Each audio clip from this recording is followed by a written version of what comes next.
Ivana Alawi, Mr. Alden Richards, and Vice Ganda. Bakit nga ba patuloy na nasasangkot sa isyong ito? So ano nga ba ang mga isyong kinabibilangan nila na nabanggit dito po sa isang headline news? But before that, if you haven't subscribed yet to my YouTube channel, please don't forget to like, share, and subscribe at hit mo na rin ang notification bell for more showbiz updates. Bago tayo of course magpatuloy sa ating updates for today's video, nais kong pasalamatan kayo for always watching and trusting this channel. Thank you so much sa inyong palagi ang panonood at pagsubaybay. So sa panahon ngayon ay palasak pa din at pinag-uusapan hindi lang po sa social media, maging sa ating pong gobyerno ang patungkol sa paglaganap nga ng online sugal.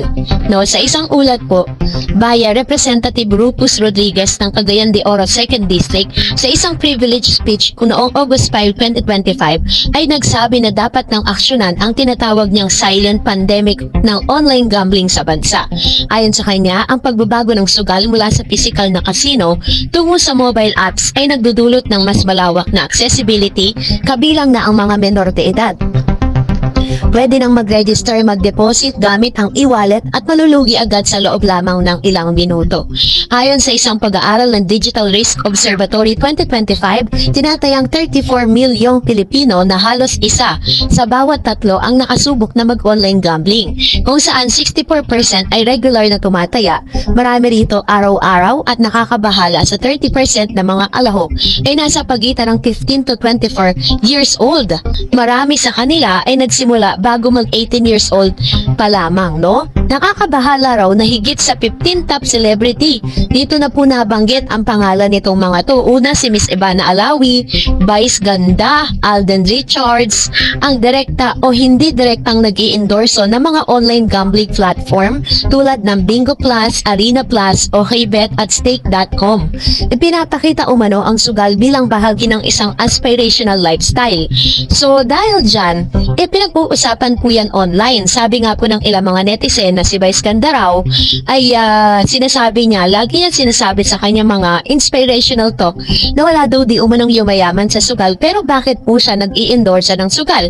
As well as Mr. Alden Richards, sinasabi po at kiniklaim ng ilan na si Alden po ay makajos at masasabi nga po na talagang straight po yung kanyang buhay, clean yung kanyang lifestyle, pero bakit di umano pumayan siya na mag-endorso nga ng Bingo Plus, no, or casino? Parang ganun po yung platform na kanyang yung kanyang ini-endorso, as well as Miss Ivana Alawi. Kaya ngayon nasa sangkot po yung kanilang pangalan patungkol sa bagay na ito. Sa ibabaw, ang mga promosyon ay magarang tignan, but sa likod nito ay may mga wasak na pamilya, ubos na ipon at mga pangarap na nawala. Ayon kay Representative Rodriguez, bagamat kumikita ang gobyerno ng bilyon mula sa isabong at iba pang online gambling, sinabi niya na hindi makatarungan na ang kapakinabangan ng iilan ay magbubunga ng pagdurusan sa nakakarami. Ang sugal ay hindi matibay na daan tungo sa pag-unlad. Ito'y bitag sa mahihirap at lason sa ating kultura.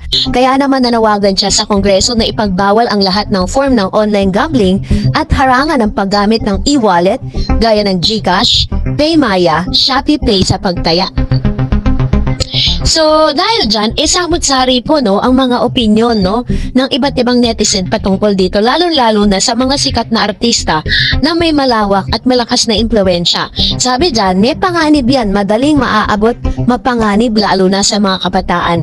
Ang migration ng sugal sa mobile app ay sumusobra ang access point. Karamihan ng kabataan ay madaling maengganyo dahil kahit isang pindot lang. Kailangan, nakakabahala ang datos na maraming nagsimula bago pa man sila ganap na legal na estado.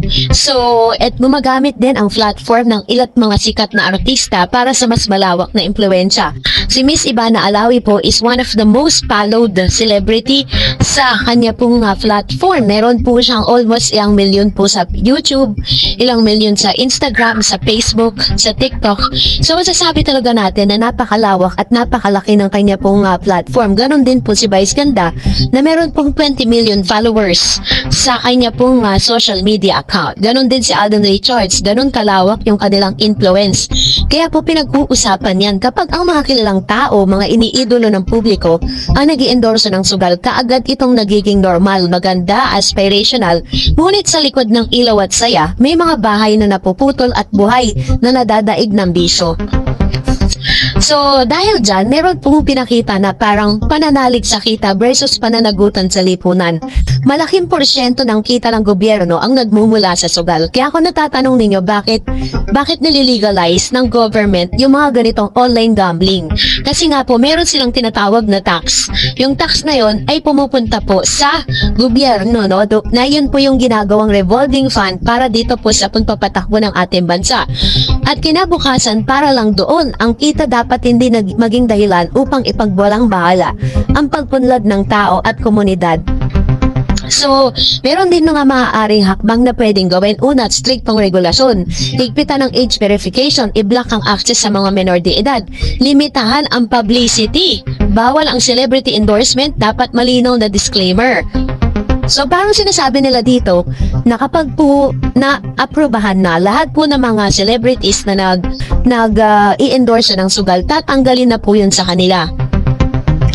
Ipo-pull out na po sila doon kasi siyempre malaki po yung influence nila sa publiko, lalo-lalo na sa kanila mga followers, no? So, sabi din dyan, kailangan din doon ng pagkaroon ng expansion, ang counseling at suporta sa mga apektado ng addiction. Kasi, kung makikita natin, kaya siya tinawag na silent pandemic dahil hindi nga natin siya nakikita, pero sa bawat individual, sa 1 out of 3, diba, is talagang lahat sumusubok magsugal dahil, yes, may panalo, pero mas malaki yung bawi. So, pinapalaganap din, isa rin sa mga minumungkahi na dapat daw palaganapin ang kamalayan, no? Ipakita ang totoong epekto ng sugal at hindi lamang sa mga panalo, kundi ang pagkakatalo at pinsala. Kadalasan kasi sa mga, lalo-lalo na sa mga social media platform, yung mga vloggers na nag-i-endorse ng sugal, pinapakita lang nila na kung paano sila nanalo, pero never po nilang ipinakita yung kanilang lose. No, puro panalo lang pinapakita nila. Kaya tuloy naiinggay yung mga tao na talagang tumaya or magbet dun po sa nasabing online gambling. Kung ang diskarte ngayon ay kikita lang ng walang konsiderasyon sa epekto, nangangahulugang ito ng iba't ibang lamat at tiwala at disiplina ng lipunan. Mas mahalagang integridad kaysa panandali ang yaman. So yan ang ilan sa mga ini-inculcate, pero yun nga, katulad po niya, nababahiran tuloy yung pangalan ng mga celebrity, no, na talagang nag-i-endorse ng sugal, katulad ni Ivana Alawi, Alden Richards, and Miss Vice Ganda. Kaya po talagang sila po ay nadadawit sa isyong ito. So, isa yan sa mga parang issue na kinabibilangan nila ngayon. So, kayo po, anong inyong saloobin patungkol dito? Comment down below. And that's it for today. For more videos and updates, please don't forget to like and subscribe. And please, don't forget to follow my Facebook page, DarEdsTV. God bless everyone!